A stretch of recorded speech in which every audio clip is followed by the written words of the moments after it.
Before we get started with this episode, I wanted to give you some exciting news that the first Wednesday of every month, there will be an introductory session presented by me for the Creighton model system, which is a system of fertility charting. This introductory session, you will leave knowing the basics of knowing how to chart your cycle, and you will learn so much about your reproductive anatomy, hormones, physiology, all the things. So many times I give this presentation to women and to couples, and they always say, why have I never known this information before? So if you are interested in signing up for this introductory session, it is just $50 to get started with this session. From there, we'll do some one-on-one coaching, get you really locked and loaded with knowing how to chart your cycle and becoming so much more empowered from there. Visit truthandfertility.com to sign up. Welcome to the Truth and Fertility Podcast. I'm Haley, wife, mom, and a fertility charting instructor, here to teach you the undeniable truth about your fertility. So let's get started. Welcome everybody to the Truth and Fertility Podcast. Today I am sitting down with two very good friends of mine, Michael and Rachel Villanueva. They are a rock star couple. Anybody who just needs advice on marriage and faith and all the things, like they are the people to go to. So I'm so excited to be able to sit down and talk about this topic today. We're going to be talking about discerning your family, discerning when it's a good time to bring more children into your family, when it's a good time to postpone that, whether it's temporarily or indefinitely. You know, the Catholic Church has a lot to say about this, and a lot of it comes from the lens of the theology of the body. And also we learn a lot of it too from a church encyclical, which is basically a letter that a pope writes to the church called, and this one is in particular is called Humanae Vitae. It's on human life. This was written by Pope Paul VI and now Saint Paul VI. And he wrote a lot about this too. So I'm excited to get into this topic because it's one that even if you're not Catholic, or maybe you're Christian, not Catholic, or maybe you're not practicing any faith, this is still a really important question that we have to ask ourselves when we are married and when we are having children, right? When is a good time to bring more children into our family? When is a good time to avoid bringing more children into our family? So before I keep just talking, let me introduce Michael and Rachel, and they'll talk about their work in theology of the body. Thank you, Haley. It's good to be here, Haley. Would you like to introduce us? Okay, so I'm going to do the honors of introduce us with is not a good thing because I am 2.5 months postpartum, and just a month ago, I messed up how long we were married for. It is 8 years. We've been married 8 years since July 22nd, 2017. See, I got it right this time. Very good. Very good. And we have 5 beautiful children on this side of heaven. A daughter, actually we have 4 daughters, 4 daughters and 1 son. And yeah, so we're quite in the midst of like the craziness of life. Our oldest is 7, and yeah, our youngest is 2.5. So and she's here in the interview with us. yes, we have the baby. So baby noises are perfectly acceptable right now. Yes, and amen. And so yes, we Why don't you talk about the work that we do? Sure, yeah. So I am blessed to lead the John Paul II Center for Theology of the Body as its executive director. For almost 20 years, we were a department of the Diocese of Phoenix, co-founded by Bishop Emeritus now, Thomas Olmsted, and Father Charlie Garibe. So if you're listening in Phoenix, there's a good chance you might know them.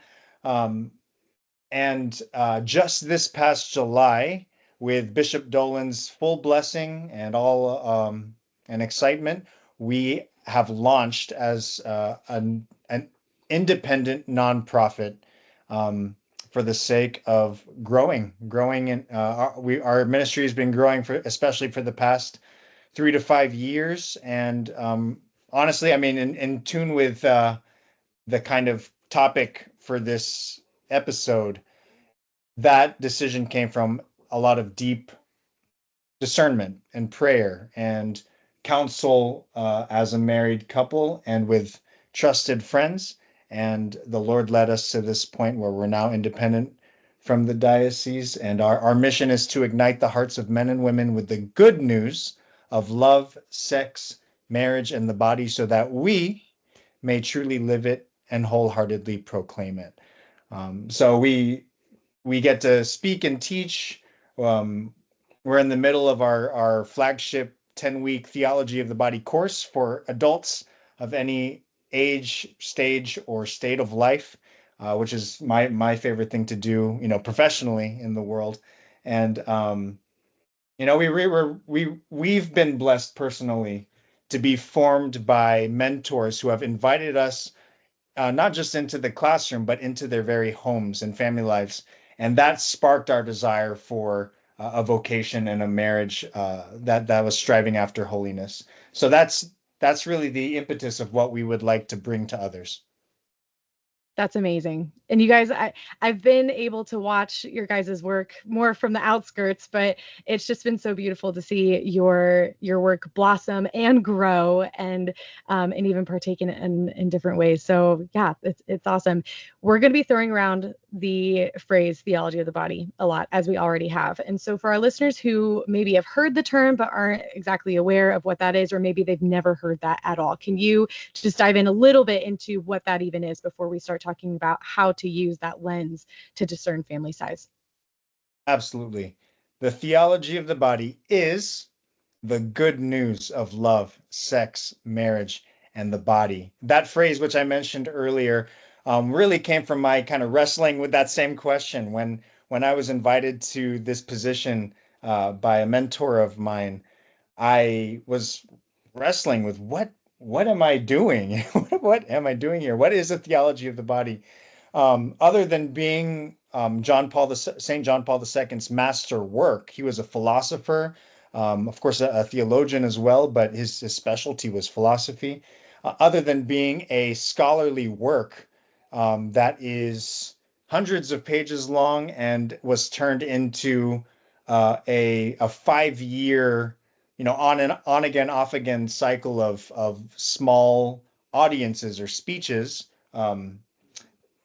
Other than being that, it is it's basically asking and answering the question, what does it mean to be human?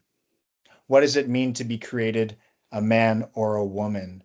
Um, and what does it mean to find ultimate fulfillment as a man or a woman? And it's we would say, and many would propose that it's the Catholic Church's compelling answer to that burning question of the human heart, especially modern humanity, of like, who am I? Where do I, what place do I have in the world? And what is this all for? What's our ultimate destiny?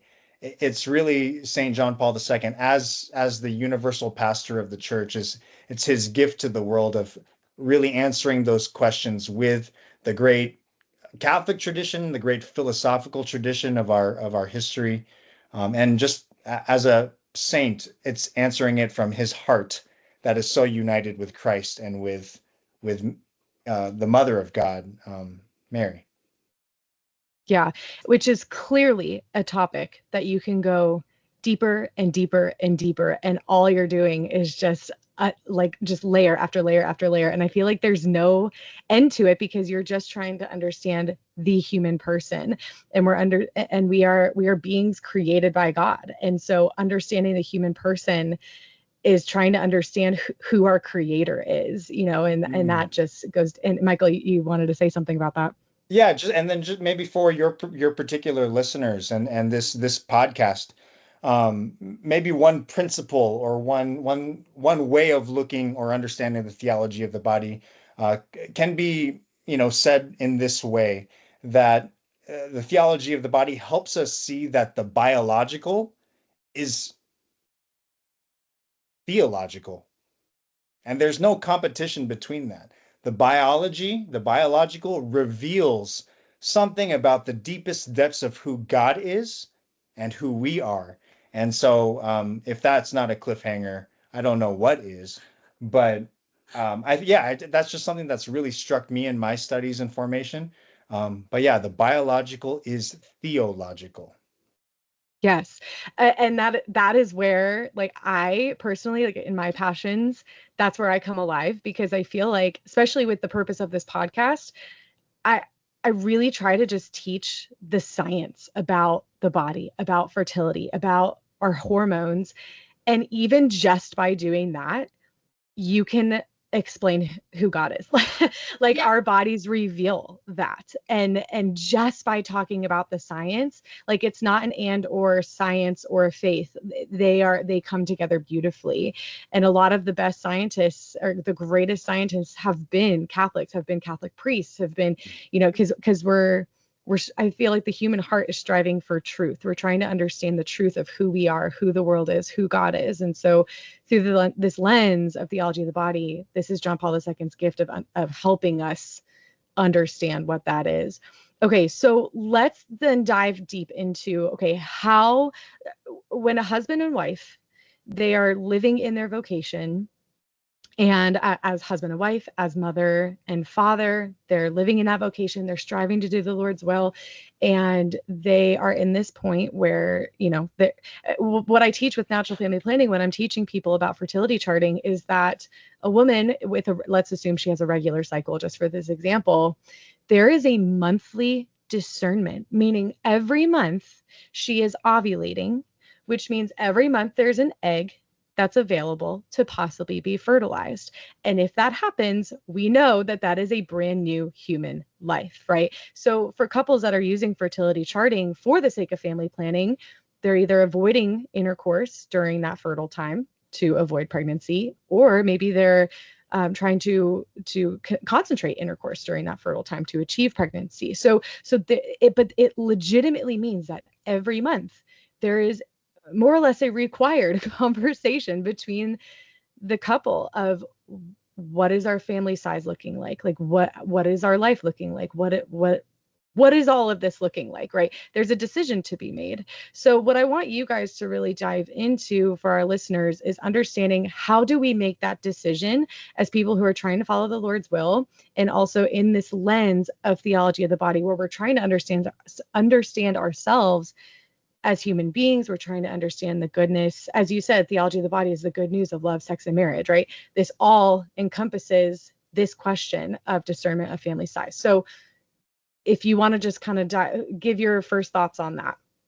No, that's a great question. And wouldn't it be great also if there was a book that we could turn to and be like, okay, if this is going on and this is also going on, then this is our answer, whether we should, practice the NFP and abstain right now, or practice NFP and try to achieve a pregnancy.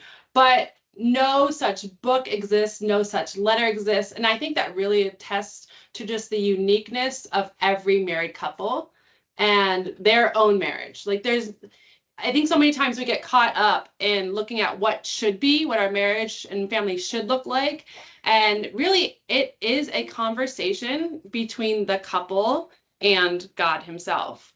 And so that's like the first place you got to start, is if you're discerning whether you should be open to life and open to a pregnancy, especially, you need to be in conversation with God.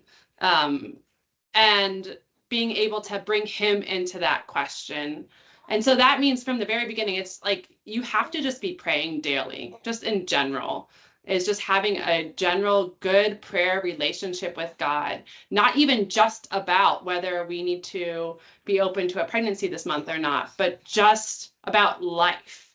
And I think that's like, if we just start with that basic principle that, we're ought to be in a relationship with God and we can hear his voice, then it becomes much easier in some ways to then take what we've prayed about, to take the thoughts and feelings and desires that we have, bring them before the Lord, and then bring them before our spouse each month. And it's not so much of like, I don't know what to do. I don't know what we're called to do, because you're kind of on a daily basis practicing this discernment and this relationship.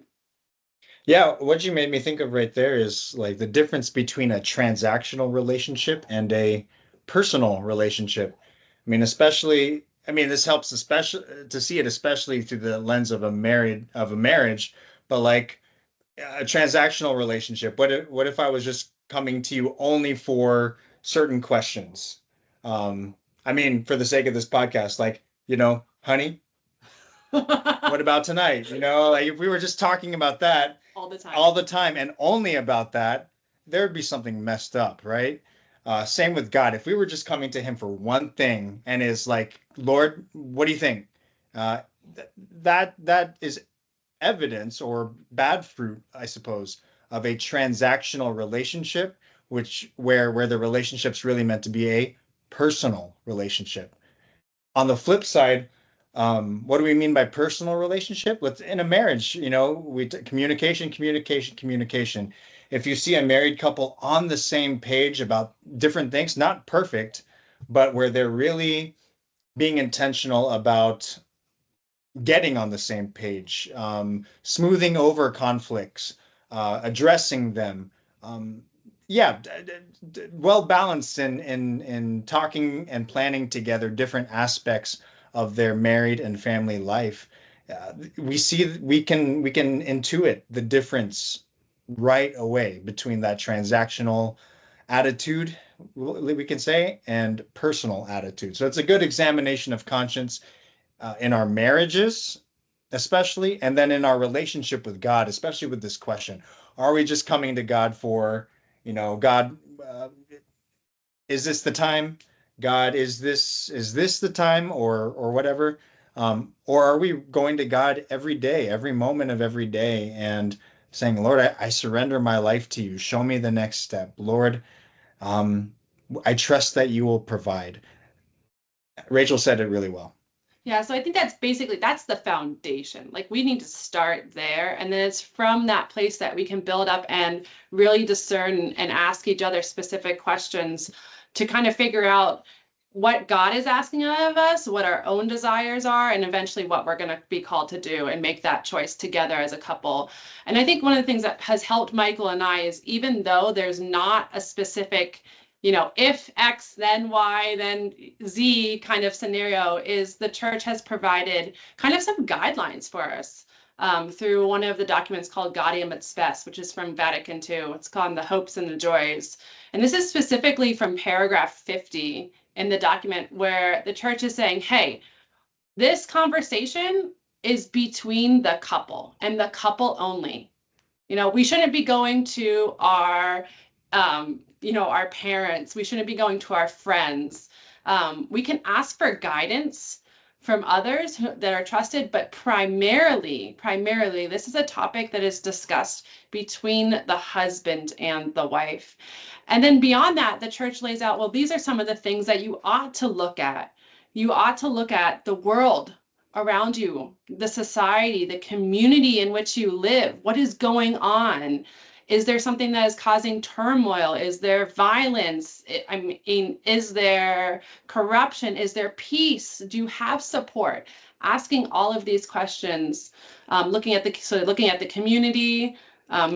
Yeah, no, I think it's really worth just reading it, Okay. Yes. Yeah, go for it. and, This is Gaudium Fest, yeah, paragraph 50. I'll put it in the show notes if anybody wants to go look at it for yeah, themselves. for sure. And you on Google, on the internet, you can link right into the document from the Vatican page itself. But I think it really is worth just reading it from the church to see how it's not a formula, but it's the church is coming to us as a loving mother, and the priests and bishops are coming to us as loving fathers, offering guidance.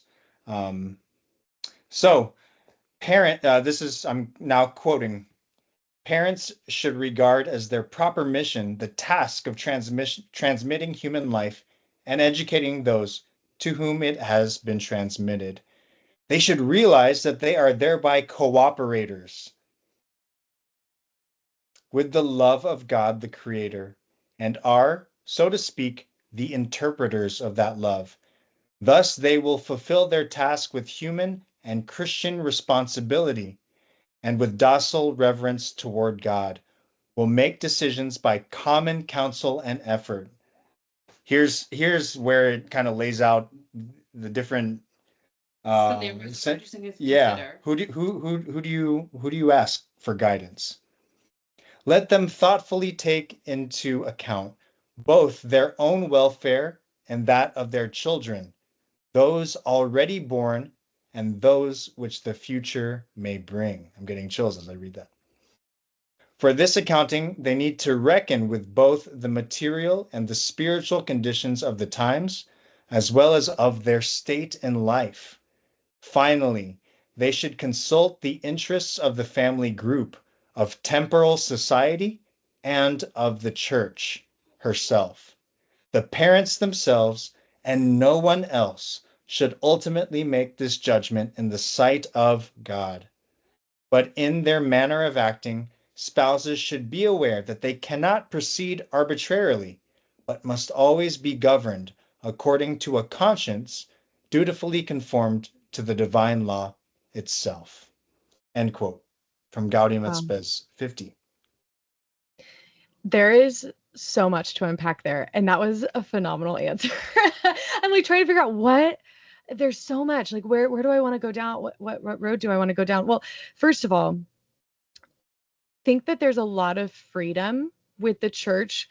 It's almost like like we know this in our hearts, but it's a reminder to us that the decision to bring new life into the world is for the husband and the wife, like that, and in their discernment with the Lord. Like ultimately no other person has that right to be able to tell you what you should or should not be doing. And I think that also is so wise because, Rachel, as you said at the very beginning, every couple is so different. And I know that, there have been examples that I've used to help people understand this as well, of like, you can't just give an if A, then B scenario, because you could say, okay, well, for one couple, let's talk about finances. Like for one couple, maybe finances is a real struggle for them. It's a very big cause of like a rupture in their marriage. They really, really struggle over that conversation.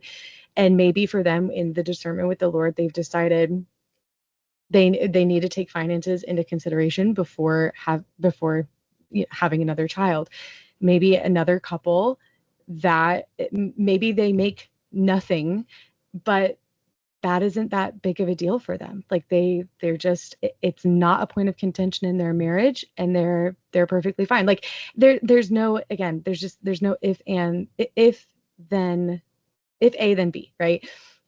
So I think that it's very wise for our church to not give us that handbook, right? To say, if you are in this scenario, then this is what you should do. Like, no, this is a discernment because every single couple is so different. And I also want to highlight the fact that in Gaudium et Spes, it talks about us being cooperators with God. Like we are, you guys, like God gives us the ability to create with him. Like that is just, it really blows your mind if you really start. I'm talking to our listeners because I know that you guys know this, but like No, it every is, time. it's so, yeah. We co-create with God. Like obviously he's the one who's ultimately giving that gift of those children to us, but he gives us the ability to discern that with our husband or wife and move from there. And I just think that that's so beautiful that the church really emphasizes the fact that no, this is a decision between the husband and the wife. One thing I want to ask you guys then is, what advice would you have for a couple who's not on the same page about that? What would you say? Oh, that's a great question, because we have never been Sure. Exactly. Yeah, I think every couple at some point or another, like with anything, is not going to be at the same page. Yeah. No, it's so real and it's so honest. And that's the thing is, I think one, you have to be honest with your spouse about this, what you're feeling, how you're feeling. I mean, like that Gaudium et Spes said, you need to consider your own well-being, your spouse's own well-being, the children that you currently have, and those that will come to be. And so taking it all into consideration, naturally, we're going to have different viewpoints at different times. So one, it's just really important to be honest with each other so that everything's kind of laid out on the table and nothing becomes manipulative or secretive. You never want that within the sexual relationship at all, especially or the marital relationship. And so in the past, when that has come to happen with Michael and I, we've been honest with each other. And obviously then we take it back to prayer. I think that's just kind of the next step, is taking it back to God, is like, am I missing something, Lord? reveal to me, what my spouse's thoughts are and how he or she is feeling that I can't see. Let me see the truth.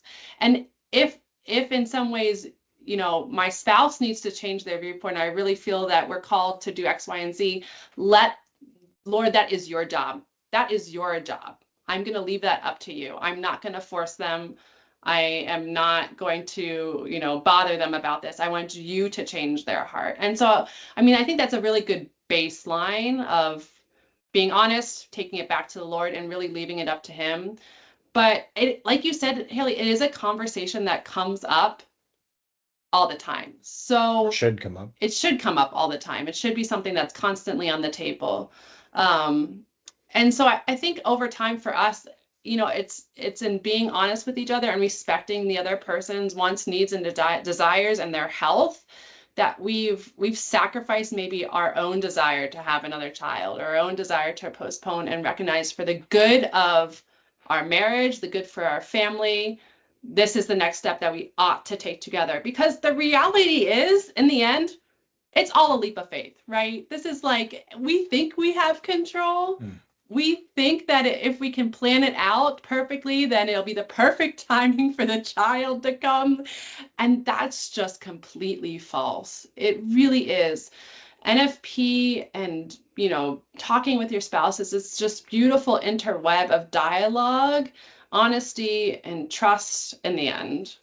Yeah, and the other thing I would add to that is the encouragement would be to put in the work to build the habits of, when you're not on the same page, getting on the same page.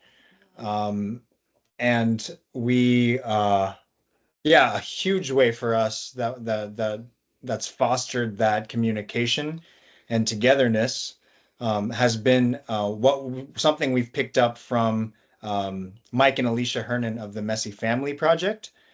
We picked up and then we kind of customized what is now our weekly check-in, which we have chosen to do every Sunday after we put the kids down to bed. And we've made retreats out of these 4 steps. So I won't take that much time, but basically the 4 steps are praying together, then sharing the fruits of your prayer.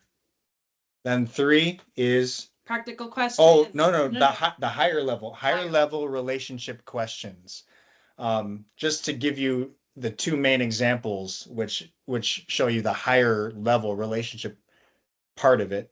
The first question that we commit to asking and answering is, how did you feel loved by me this week? Simple enough, right? Sort of. And then the second one is the zinger. You always have to take a deep breath every time and prepare yourself. But it's we commit to asking and answering, how did I annoy you this week? And what can I do to improve? That second part too is indispensable. How did I annoy you this week, and what can I do to improve? And so that's number 3, the higher level relationship questions. And then number 4, different but nonetheless important, is the practical, what do we call them? Just practicals of life. What's going on this week? What appointments do you have? Where are you going to be on what Wednesday? So that I'm not mad when you don't show up. So we can just be on the same page. So really practicing this check-in has helped strengthen our communication and to be aware where we disagree in all parts of life, so that we can work together to be on the same page as a married couple, so that when it comes to the fertility and NFP questions, this is not new. This is just bringing these questions right into everything that we're already discussing on a weekly basis. Yeah, and we can attest, even last night, Rachel brought something up that we were not on the same page on, and I was like, my defenses were coming up, and but interior, I was like, no, she's right, and I need to take this seriously and go back to, not just the chapel, but definitely prayer and my own self-reflection, and then to begin again out of love for my wife, and my family, and embracing that responsibility as a man, a husband, and father. So I would recommend that with my whole heart of taking that, practicing it, making it your own, and really allowing it to form your marriage. Yeah. That is truly amazing that you guys I do want I'm going to ask this question, but I want to ask a question before it. But I want to ask the question like how do you find a time every week to do that? You know what? Maybe I'll just ask that question right now before we get into like the meat and potatoes of it. But like let's look at the logistics of how this conversation actually goes, whether it is the conversation of determine a family size like this month, what are we doing, but also just this formula that you guys have that you do every single week. How do you prioritize the time to do that? Because you guys have 5 kids, 7 and under. Like, how do you guys find the time to do it, prioritize it? How long does it normally take? Like, give some sort of logistics as to how people can actually even just start having better communication with their spouse, because that is the whole portion of this. In learning how to discern something together, it is required that you have communication about said topic. So yeah, talk about the logistics of that. So I would say one, we make it a priority. Like we just know it's not even on the calendar anymore. We know Sunday nights after we put the kids to bed, no matter how tired we are, like this is part of our life now. It's kind of like we know we go to church on Sundays and we know Sunday nights we do the check-in. Now, I will be fair. There is flexibility sometimes. Like we're not so hard robots, but I would say 95% of the time, this is something we do. And if it absolutely needs to be moved from Sunday night, we do it Mondays. We do it Monday night. We do it Monday night. Mondays. Yeah. Okay. So that's it. I mean, anyway, it can take anywhere, I would say, from 20 minutes to up to an hour, depending on if there's disagreements. It really, like some weeks are just much smoother than others, and we're kind of like on the same page and there's nothing big to discuss. And then like last night seemed to linger for quite a long time as Michael kind of, we process differently. Process some of the things that was bringing up. And so I thought we were done with check-in, and then here we are, still 20 minutes later, he wants to go over things we were talking about, that happens. And so we just kind of know that's what our Sunday nights look like. But I would say on average, I'd say 30 minutes. It's about a 30-minute process to go through to check in. And the key is pick a time. If you have kids already, pick a time when you've put them to bed. Yeah, that they're not there. Yeah. That they're not there. I mean, obviously we have a baby, and to be quite honest, the kids are often still up when we're doing our check-in. And their room is right across from our living space, which is great layout. So there is a constant interruption. Sarcasm there.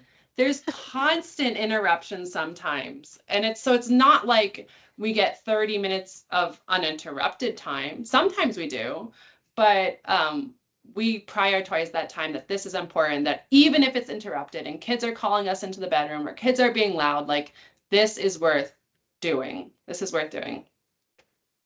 Yeah, there's the Chesterton quote, G.K. Chesterton, that anything worth doing is worth doing badly. Poorly, yeah. Poorly. Yeah. Oh yeah, Englishman, poorly. But yeah, so I mean, yeah, we do it through thick or thin. We make it a priority in our marriage, and we can't understate this enough or downplay this enough.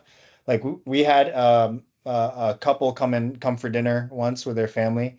And they're a little more seasoned than us.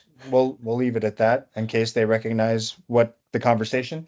But the guy leans over and he goes, like, Michael, Rachel, like tell us, do you have those moments where your spouse tells you, do you remember how it went? Like your spouse goes to you and you're like, why didn't you tell me we were doing this thing or we had this commitment? And it's like, no, we talked about this. We never. We did talk. We this. Absolutely talked about this. And then the other person's like, no, we never talked about this. Like, when did you tell me about this? And then the other person's like, while we were like falling asleep in bed, or while we were like, the kids were interrupting us. Yeah. And he's like, do you guys like, you know what I'm talking about? And to be honest, like we could see it in each other, I think. At least I could see Yeah. that she was thinking the same thing that I was that sure, sometimes that happens, but actually nowadays that really doesn't happen anymore because of this check-in. And that's no, I mean, we don't really take credit for that. We were really, really blessed to receive that advice. We Early had on. good, yeah, received that advice early on in our marriage prep or our early married years. So we can't stress this practice enough. Yeah, that is truly amazing. That's something that my husband and I we just recently not with the formulaic conversation, but I think that could be beneficial for us. So I'm going to talk to him about that. But even just one night a week, because both my husband and I, we have our own businesses, and so there's no like boundary that's in unless we enforce it. There's no boundary of like when work ends and when it begins, and so we kind of found ourselves just like the end of the day, kids would go to bed and we would just like sit on our computers and do work and whatever. And we were just like, I haven't really seen your face in quite some time, you know? So we've had to, Tuesday nights are nights that we don't schedule calls with friends. We don't schedule work. We don't schedule anything. That is our night. And even if it is just us sitting on the couch watching a show, we're at least doing something together and not being in our own worlds. And that is something, tying this all back to fertility and NFP. That's something that I love about NFP, is that it really does require that communication. And also when I am teaching a couple NFP, especially marriage prep couples that are engaged in taking the class to prepare for their wedding, I always tell the man to take over the charting, because that way it is not the woman's Rachel I'm is doing like pumping her fist arm. bumps. Yes.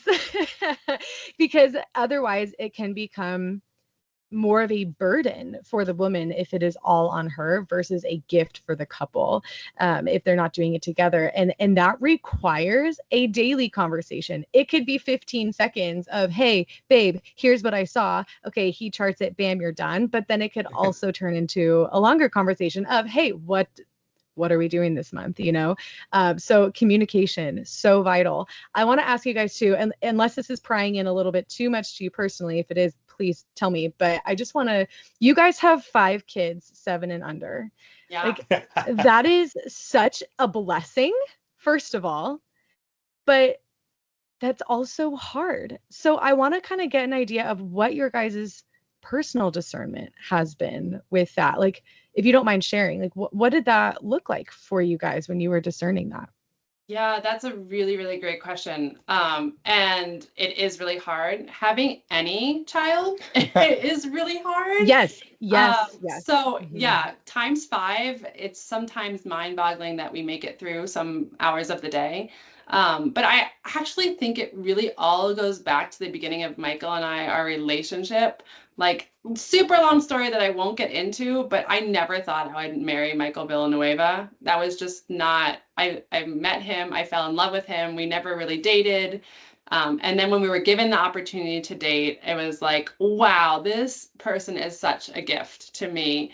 And so from the very beginning, I think because both of us never thought that we'd be able to marry, because Michael was discerning the priesthood. That's the underlying secret. No, that's not secret at all. Michael was discerning the priesthood. And so when, God revealed that marriage was his vocation and he brought us together, we were so ready to say yes. And this was just saying yes to marriage, saying yes to children from the very beginning, because we didn't think that would happen ever.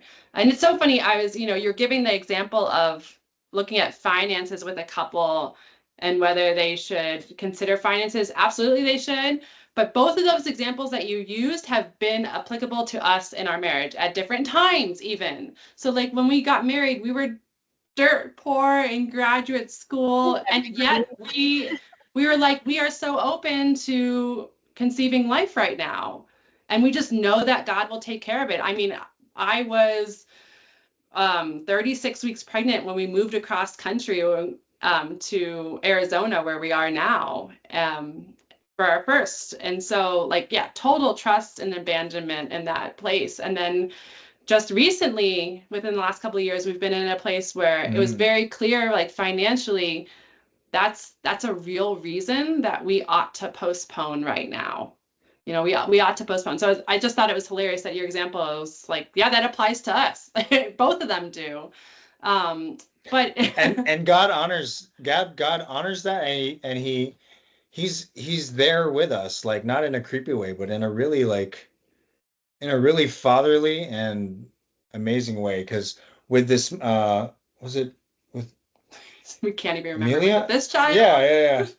But basically, with that question of like something's got to give financially. Oh yeah. What God, we really feel like you've called us to this work, but right now it's just not working to pay the bills. And so now it's short term. Something's got to give, and so we discerned and decided to postpone. And then finally, like when things kind of went through with this nonprofit thing, and my board approved a salary that really took care of our family. Finally, that there you go. Yeah, here's Amelia. Here's baby number 5. It's really hard because we want to look to others to make our decisions, especially when it comes to family life. And to some sense that makes sense. But, why do we have 5 kids in 7 years? I think it's because we've been open to what God's been asking us to do. Us. Not, what we want, but just being attuned to the desires on our hearts for more children, to take into account the practicals of our situation and postponing when we need to, when there's medical issues, when there's financial issues, whatever it may be. But then also being open and saying, well, Lord, there's no real issue. And we both do feel in a way that you're calling us to possibly conceive another life. So we trust you here. And for me, mostly, I would say it's been a little bit too easy to get pregnant sometimes. And I know that's not for everybody. And I don't take that lightly at all. But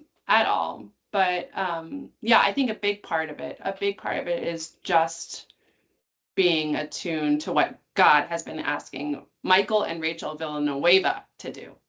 Yeah, because there are moments that in my life, in our married life, where I get where I'm tempted to comparison, and where say we're in a time where we're feeling a little more called to postpone and therefore abstain.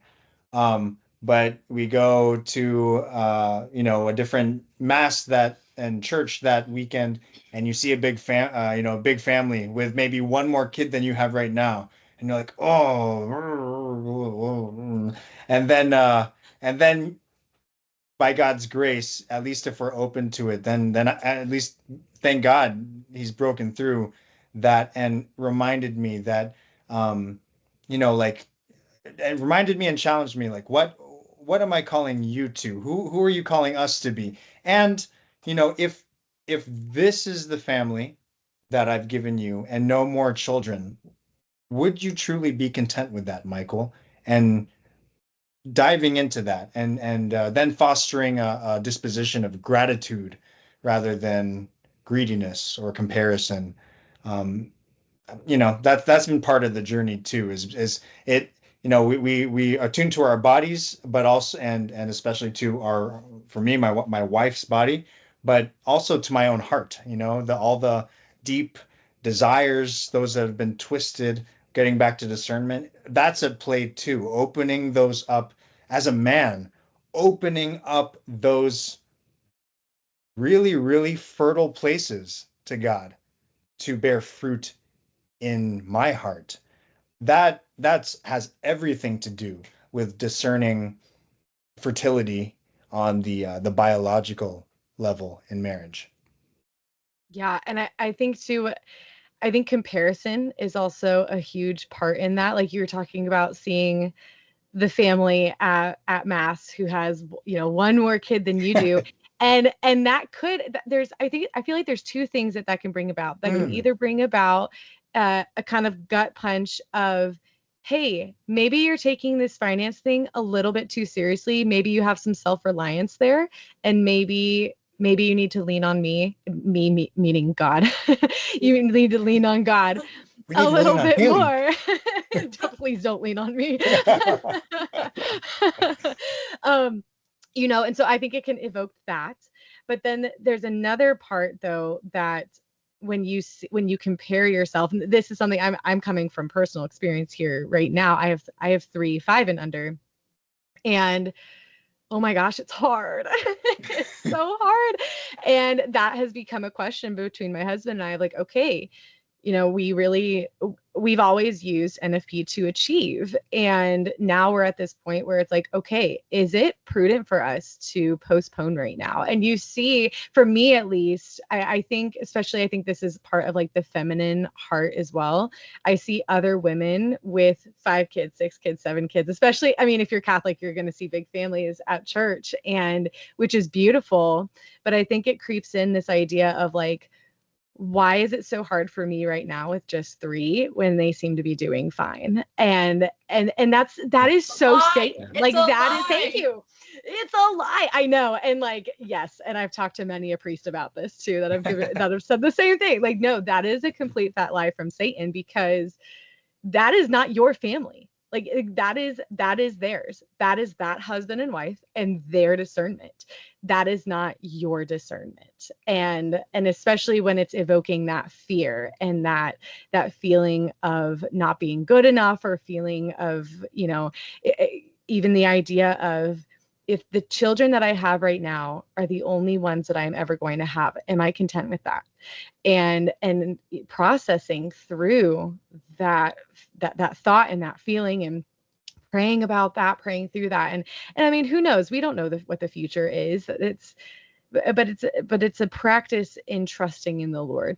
That this is all that it is. It's a practice of trusting in the Lord if we recognize that children as a gift from God. So I also wanted to talk to you too, going back to more of the logistics part of it. Then when you guys were going through the process of, okay, postponing pregnancy for a little while, then wanting again to achieve pregnancy, what did that conversation look like for you? Was it that monthly discernment, or maybe for a few months you guys were on the same page and you were good, like it didn't require that much communication? Like, tell me a little bit about the logistics of it.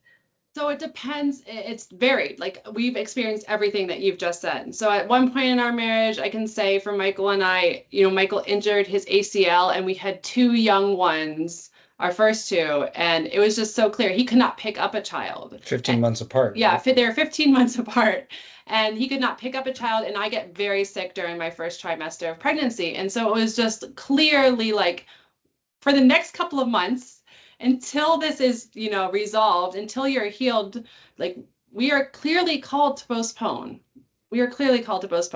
So, I mean, yeah, there's that example. And then there's the examples of like the finances that we just went through, or even, after having a baby and that transition of just kind of life with a baby as you're not sleeping, and then maybe fertility returns at some point. Where are you postpartum in that process?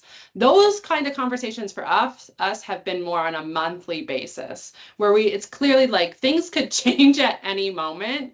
And so this is something that needs to be in constant conversation between us.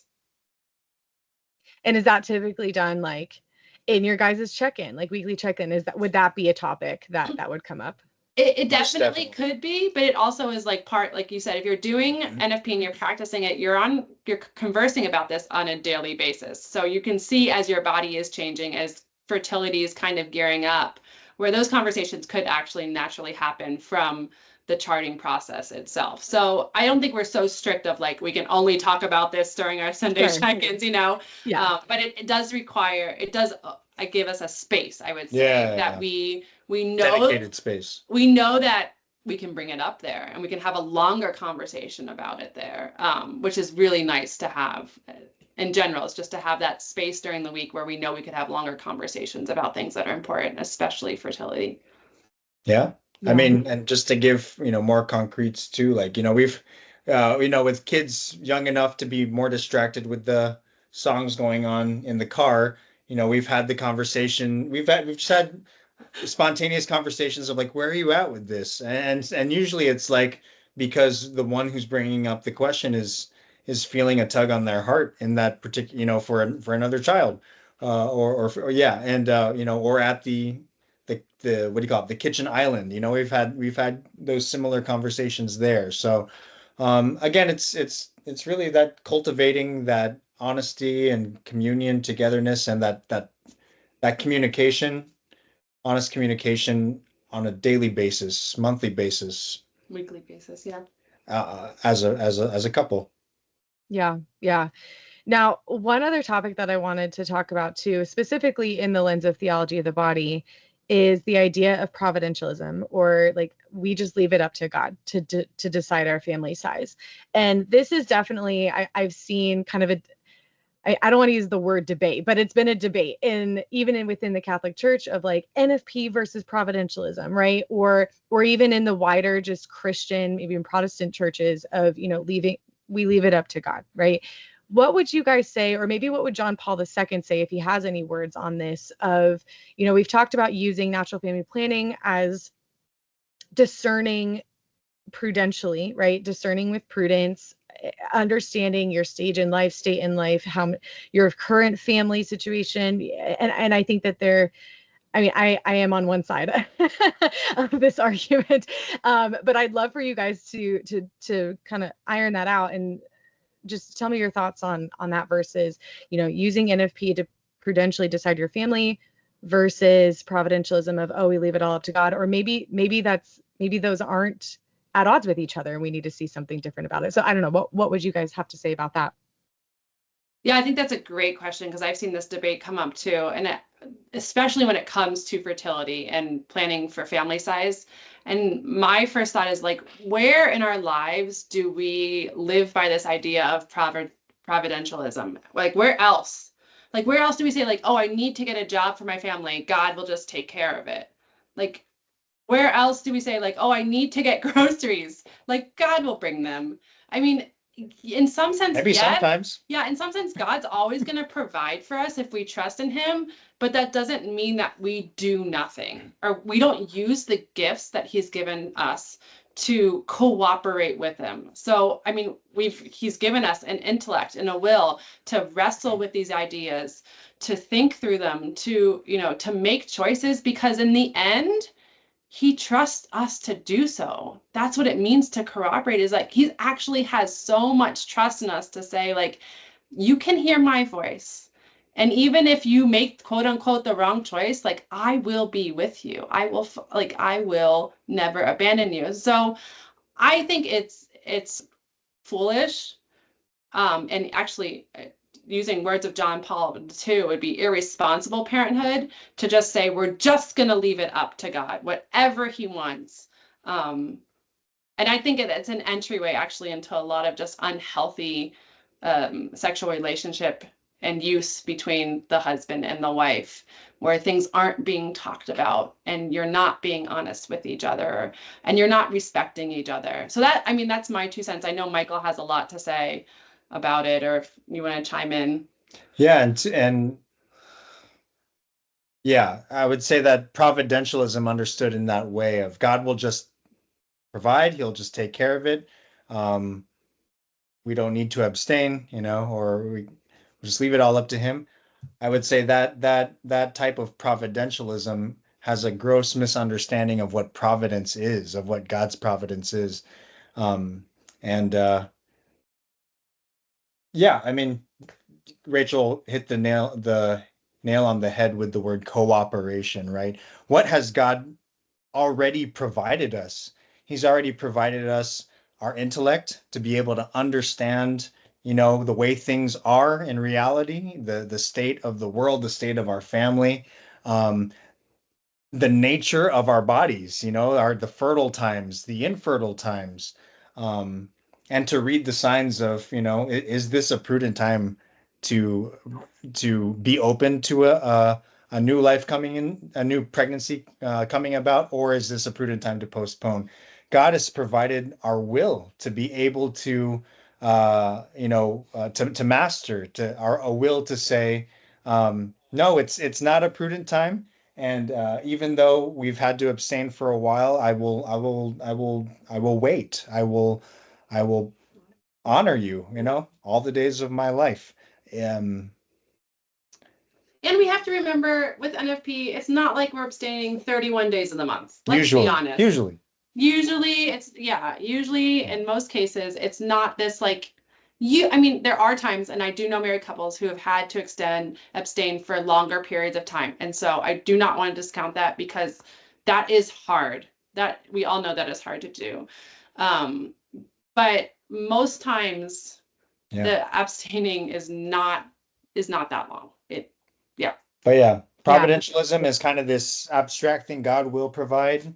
But the true understanding of providence is God has already provided the grace and the natural kind of human capacities and tools to be able to cooperate with that grace and his plan for your family. Yeah, yeah.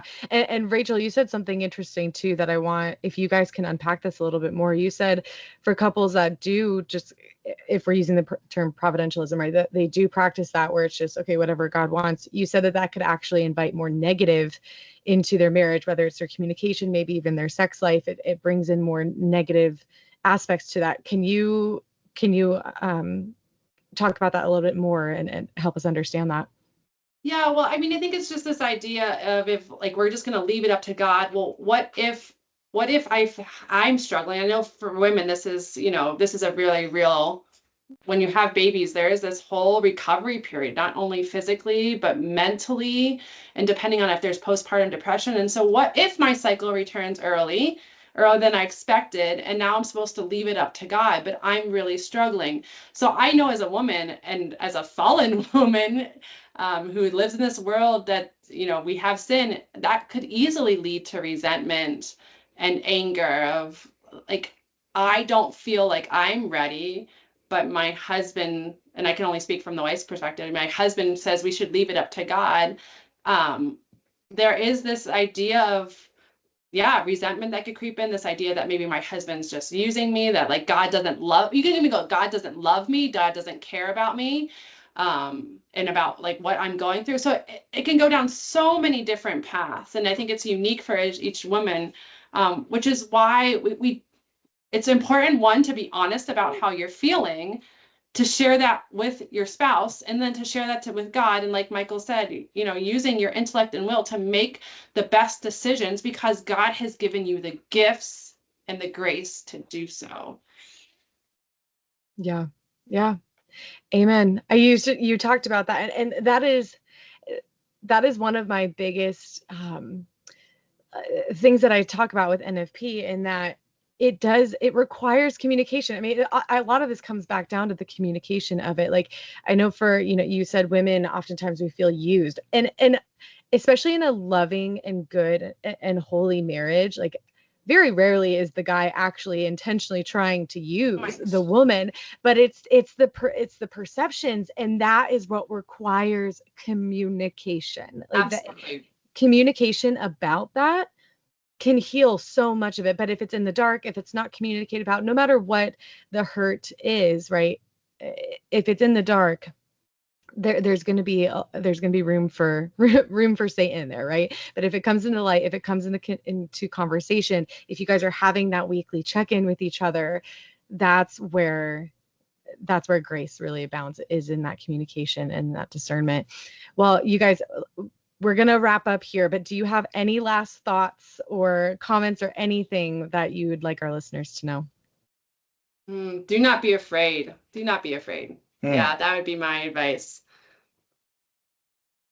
And I would say, maybe a special word to those who are not Catholic, or maybe not even Christian, but especially not Catholic, and don't really know what to make of the church.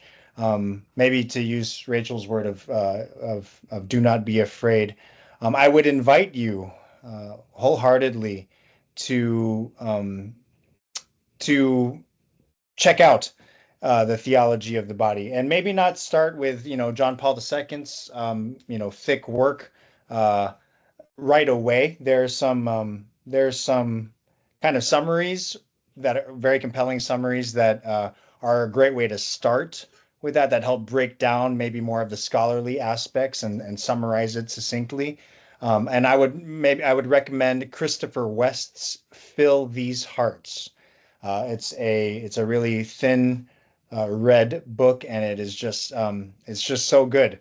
And it's meant for any Catholic as well, but it's really was written for the human person. And I would just say too that the thing that's so compelling, the reason why that the theology of the body is such a gift to the Catholic teaching, doctrine, to the Catholic faith and the church in general, is because it helps.